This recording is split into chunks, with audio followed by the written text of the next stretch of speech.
Welcome to the Hot Lava Podcast. Kevin Acee, Padres beat writer for the Union-Tribune. Ryan Finley, sports editor of the Union-Tribune. Padres, Giants. Sounds like last week. Padres will play the Giants, host the Giants for 4 games, then the Dodgers for 3. The opposite of what happened last week, where they hosted the Giants for 3, swept them, and then went to Dodger Stadium for 3 games, were swept. Wow. Ryan, where would you like to start? I'd like to start with a new area of concern. My takeaway from this Dodgers sweep is that the Padres starting pitching, which I still think may be a strength long-term, short-term things aren't looking very good. You start with Michael King being put on the IL on Friday. That forced the Padres to go with kind of a bullpen game that did not turn out well. And then Dylan Cease, continues to sort of be maddening. Could not throw strikes in the first inning. Really put the Padres in a hole. Yu Darvish, same thing, frankly, gives up 4 runs in the first 2 innings on Sunday. Kevin, how much of a concern is this, or is this just facing a good team or bad luck, or what do we think? Yeah, Yu Darvish gave up 4 runs in the first inning. It was, same difference, I suppose, except for that he gave his team even less of an opportunity to feel like they were in it, though they did battle back. I'm interested in why you would think it was long term. I think you're being very positive, optimistic. I respect it because, I know what you mean. I think, but why? Why would we expect Dylan Cease is going to be the good Dylan Cease? Why? Michael King. Yes. Okay. So the knee, and maybe he came back a little too quick, or these are the kind of things that happen when you are ramping up and then maybe you start to compensate or whatever. But what has he shown that he's going to be that guy? You can have that optimism, probably even more than you can have for Dylan Cease, because Dylan Cease has shown us he's not that guy. But okay, now Yu Darvish, okay, he had a couple nice starts, hasn't gone more than 84 pitches, and has really sort of been battered around. So I'm not trying to be doomsday. I'm just wondering, because I agree with you wholeheartedly, this is a major concern for the Padres. Now, they do have a good bullpen that they built up. They get to the playoffs. They can find a way to get through these games. So I guess I don't want to be too alarmist, but this is a big concern. It is a big concern. I mean, to me, it starts with Michael King, frankly, a guy who, started game 1 in the postseason for them a year ago, was slotted to be sort of their ace or co-ace heading into this year with Cease. Unlike Cease, Michael King's numbers were pretty darn good before he got hurt. And now he's dealing with, I guess, a new issue. They're calling it knee inflammation. Kevin, do we know anything more about this? Well, just that it popped up while he was coming back, and he kept working through it, and then evidently didn't feel it, or didn't feel it as much. And sometimes with these guys, it's a real fine line. Joe Musgrove, same thing, right? You're pushing, you're competitive. It's why you are as good as you are, and maybe you ignore some things or what have you, and boom, you no longer can go, or it's to the point where it affects a key part of your delivery and you're not as effective. So the best thing to do, and look, the truth is they're 5.5 games clear of the Reds, being so 5.5 games comfortable in the wild card standings. They have a good team. They can survive Michael King being out for a while. But then Michael King has to ramp up in 1 month to be ready for the playoffs, or ready for trying to win the division, ready for playoff positioning, ready to get them into the playoffs. Let's not take anything for granted.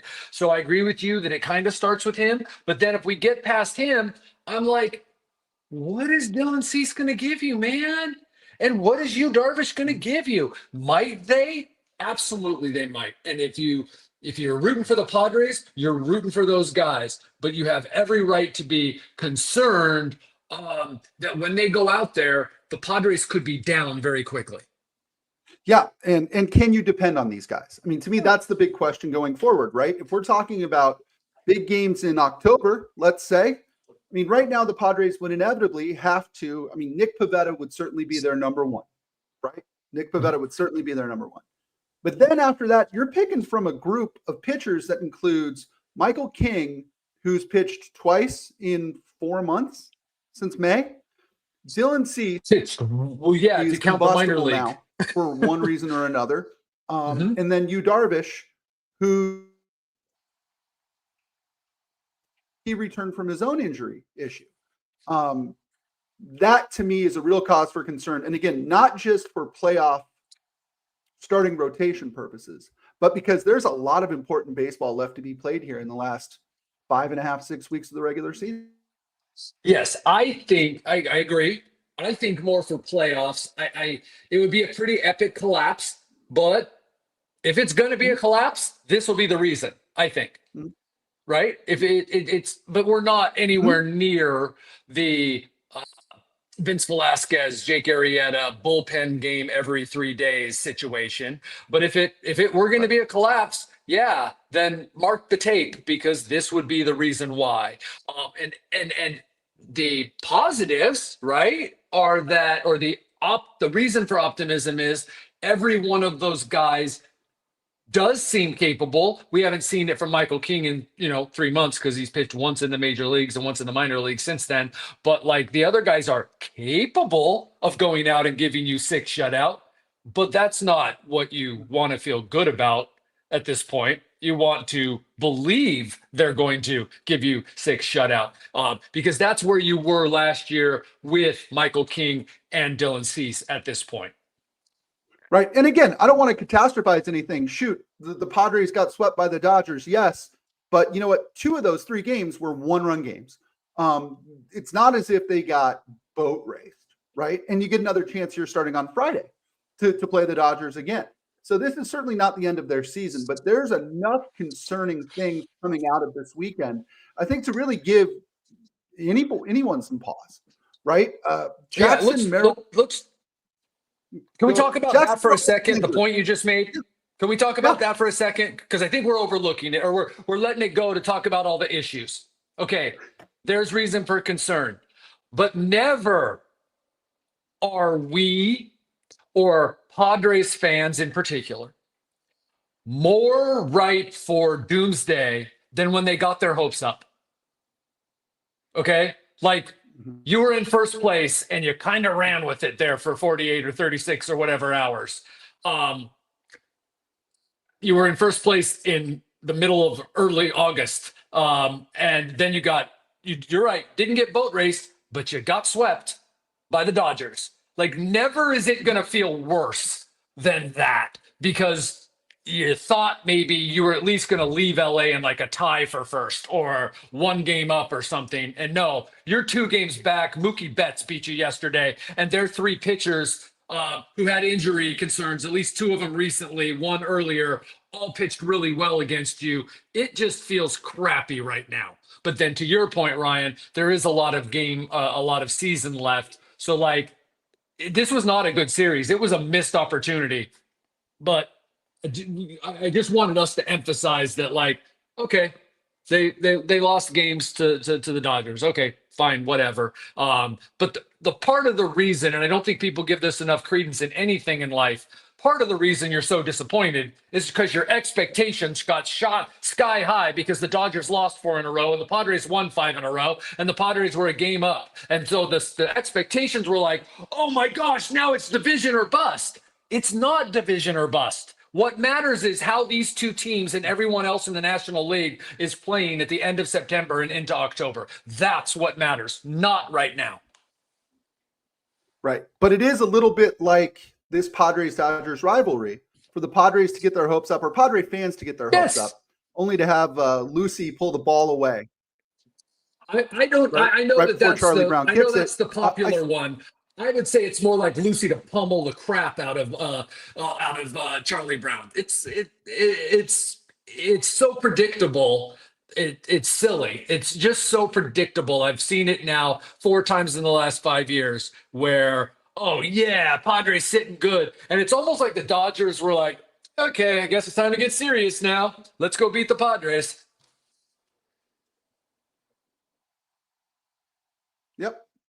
Yep. I remember a year ago, Kevin, or 10 months ago, I brought a waterproof poncho to the Petco Park press box because there was a chance that night that the Padres were going to eliminate the Dodgers from the playoffs. If I were a superstitious person, I would say that maybe never again on that front, right? I mean, San Diego got their hopes up for 48 hours or whatever it was last year, thinking that they had the Dodgers on the ropes. And again, we talked about this, Kevin, since before I was doing this job. Don't bury the Dodgers ever. Because you know what? We've been talking about Max Muncy not being good enough, or Mookie Betts being in a slump, or the Dodgers pitchers all being hurt. We've been talking about some version of this for 5 years. And the Dodgers keep battling back. And that was one of my takeaways from this weekend too, was the Padres didn't play particularly well. The Dodgers did championship stuff. I mean, they got home runs from their superstars with the game on the line against a guy who throws a home in Robert Suarez. They got good pitching from unlikely plays. Yep. This was not the same team that got swept by the Angels last week. It did not. Right. They played better. They stepped up. Padres wilted a little, I think.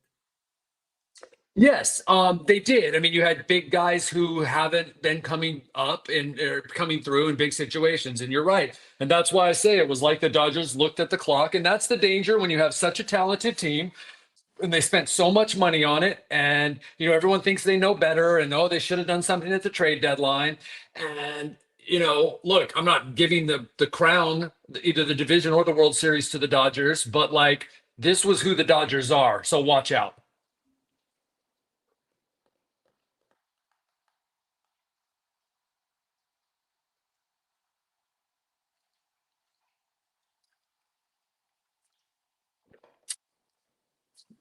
You're right. Can we talk about Jackson Merrill for a minute, Kevin? Please. I'm sorry I stopped you before, but I wanted to address the big picture of the situation. But please, we must talk about Jackson Merrill. Right. Jackson Merrill tweaks an ankle Friday, seemingly something that affected him throughout the rest of the weekend.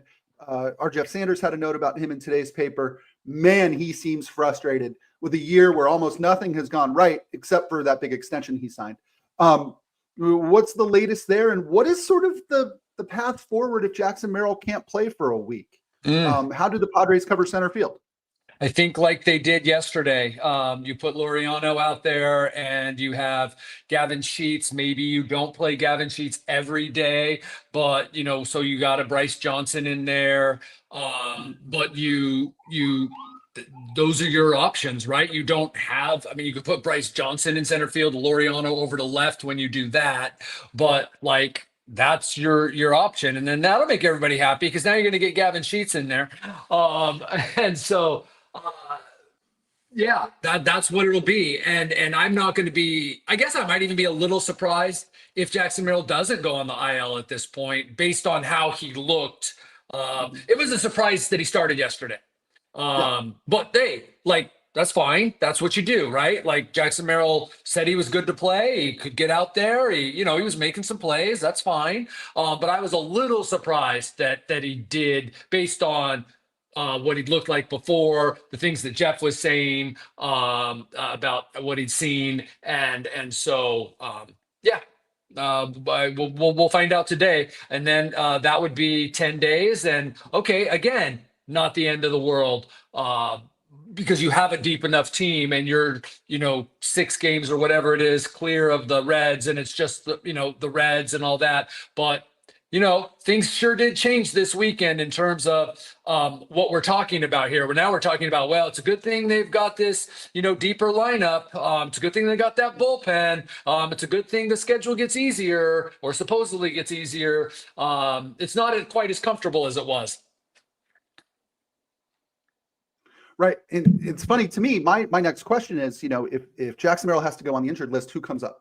And dare they call up Luis Campusano? Dare they? I don't see why they can't. The guy hits a home run every 2 days. Yes. And I'm just to the point where I'm so freaking tired of it. He's 0 for 24 up here, or whatever it is. And and there were people in the organization that wanted to see him play. And I do think there's merit in him coming up and getting a chance to get 4 days in a row and see if he can stop rolling over and striking out. and by that rolling over to the left side, and striking out and maybe getting a walk. It's like we don't remember Austin Hedges. Like, guys, it's freaking El Paso. It's AAA. It's the Pacific Coast League. Luis Camposano may well be the number 2 catcher, sometime DH next year. But yeah, I was wondering that this morning. Is it going to be Luis Camposano? Because really, who else is it? It's really not that big a deal who it is for Pete's sake. They just made a trade for 3 position players. A couple of them they can't, or one of them they can't even get in the lineup. So I think they can find a way to get Ryan O'Hearn in the freaking lineup. I don't really care who it is, but I'm so tired of hearing about Luis Camposano. I'm going to vomit. Yeah, I wonder if it would be Billy Wagner's kid. Yes, because Kevin, you just say I don't want to talk about this anymore, and so now I'm going to ask you 2 more questions. But they're high on this kid. At Wagner. Pardon me? They're high on this kid for sure. Yeah, they like him. I think that they saw him as somebody that might work there. Shoot, could it be Tyler Wade? I mean, there are guys who are available with some big league experience, but you're right. I think whoever they call up occupies the final spot off the bench, and everybody else just moves up a spot, right? For the most part, I mean, for the most part, yes. Obviously, if it's Camposano, he's not playing out in the field, and he's at DH, and you go, okay, so where's Ryan O'Hearn? Why is Camposano here again? And again, for him to not play, like what else does he offer you? A bat off the bench. How's that worked so far this season? So that just kind of, I don't know, that probably will end up being Camposano. I'll walk in the clubhouse and there he'll be.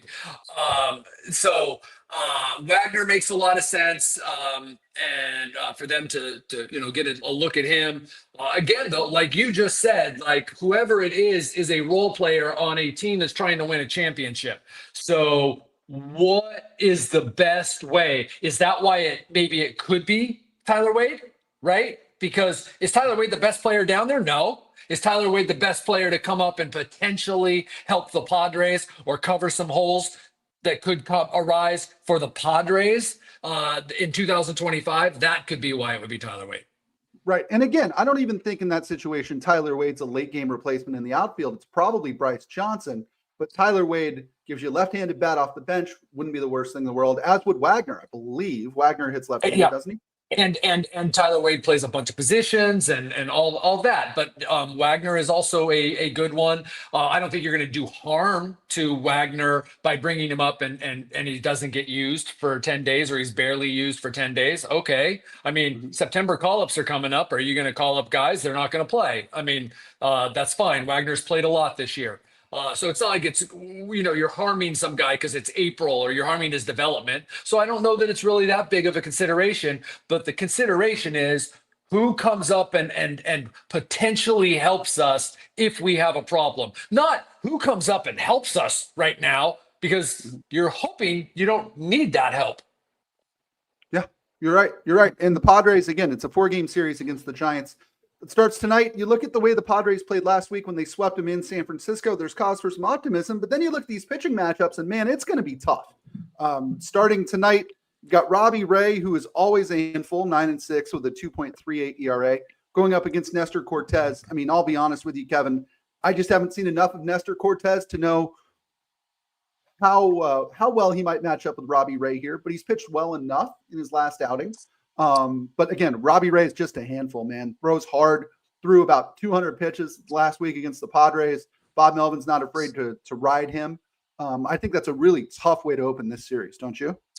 Yes, and the Giants pitching is always going to be the strength. But the Padres, what they were doing before they ran into Clayton Kershaw, Blake Snell, and Tyler Glasnow, who they did score against, but was finding a way to score some runs against pitchers like Robbie Ray. So they beat Robbie Ray last week, and they beat Logan Webb last week. Right. Tuesday, Kaiwei Teng against Nick Pivetta. Again, this should skew in the Padres' favor here. Teng was a guy who struggled to throw strikes when he faced them during the day game last week. Has an ERA just under 10. Nick Pivetta, 12-4 with a 2.87 ERA. Again, if the season were to end today, I think Nick Pivetta is not only probably your most valuable pitcher, but probably would start game one of whatever postseason series you're in. He's been that important to them. If you can line it up, which the Padres are in position to do, if you can line it up that you have your best pitcher starting your first game, if you're not having to battle till the last day, absolutely. Yep. Wednesday night, again, this is a 4-game series, so Wednesday is not a day game, it's a night game. Got Landon Roop going for the Giants against Padres TBD. Any ideas at this point, Kevin, who that might be? Well, JP Sears didn't start yesterday, and he was supposed to, according to Jeff Sanders. So that would seem to lead you there. I mean, you got him for a reason versus so you used Kyle Hart yesterday, so it's not him. Let's see. I think Jeff said that Matt Waldron could be available, but you got JP Sears, a guy who's been pitching in the majors all year for a reason, and he didn't pitch yesterday. It certainly seems JP Sears is coming back. Right. And then Thursday, this is interesting to me, maybe only me, but Justin Verlander comes to Petco Park Thursday afternoon. He's 1-9, Kevin, but he's got an ERA in the 4s. He's been pitching really well lately. Really well lately, again, against another Padres TBD. Are we going to hazard a guess on Thursday here? Oh, Dylan Cease is who the Padres say they're starting. So evidently that's interesting. Yeah, no, Dylan Cease, as far as I know, starting Thursday. That's interesting. Two guys, two right-handers who throw real hard, who have really good stuff and might not be performing up to par this season. And then, Kevin, starting Friday, it's 3 more with the Dodgers. So this season could go one of 2 ways here. If the Padres could right the ship a little bit, 7 games this week, let's say if they go 5-2, they're fine, right? If they go 4-3, they're fine. If it's 1-6, this could be rough. And I'm asking you as a way to get to this point. This team, we've talked about it for 3 friggin' years on here. This team will go as far as its superstars will carry them. And right now, Manny Machado is slumping and Fernando Tatis Jr. is slumping. What has to happen with these guys? And can you feel this? I mean, can you sense that people are getting tight over there or no? I think that they have been to a certain extent, especially Fernando's been battling it all year. I mean, look, his slump involves him having one of the best on-base percentages and a decent average over the last 41, 42 games. It's that he has not hit a home run in 100 plate appearances, one shy of the longest stretch of his career. He's hit 2 home runs in this period of 42 games that I allude to. That's not what you're expecting out of Fernando Tatis Jr. That's the problem. Manny Machado's thing is, Manny Machado's so consistent that his numbers are going to be good, like his clutch numbers, right? But what have you seen recently out of Manny Machado? When they've needed him, Manny Machado hasn't come through. Now, he's human, all right? But, this is the time of year when you need Manny Machado to go on one of Manny Machado's heaters. That's fine if he wants to wait a few weeks and have it run in October. This is the time. And Manny is, I think, 1 for his last 12 with runners in scoring position. And I want to say that if not all of those, all of them yesterday, that was 4 of them, 0 for 4 runners in scoring position. They've been in big moments or moments in which you were like, okay, this will change the game. Not just driving a run with a hit here, but this will change the game, have been a lot of those. And he's not coming through and did not have a good series against the Dodgers. Needs to. Has not been good against the Dodgers this year. And obviously needs to be. I do, and if I'm sounding a little irritated today, it's that I knew we were in trouble last week I knew what little I saw of social media. I knew we were in trouble with the expectations. And as far as when the Padres have done well, 22 and 24, they should have done better in 24. I know, but it's how are you playing going into the playoffs? That's the important part, not did they get swept by the Dodgers. It was a bad look. It was a missed opportunity. Maybe the Padres won't be all they can be because they didn't win the division. And then they have to play an extra round in the playoffs. Maybe I'm not saying it's not big, but this just riding the waves of, what you expect week to week, game to game, series to series with a baseball team is just no way to live. That's just my 2 cents.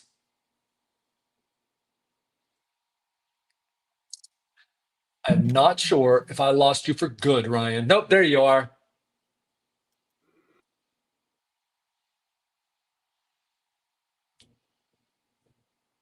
It appears maybe I did lose Ryan for good. I don't know how to ask myself a question at the end I'm to here. put myself on the spot. Okay, there we go. Okay.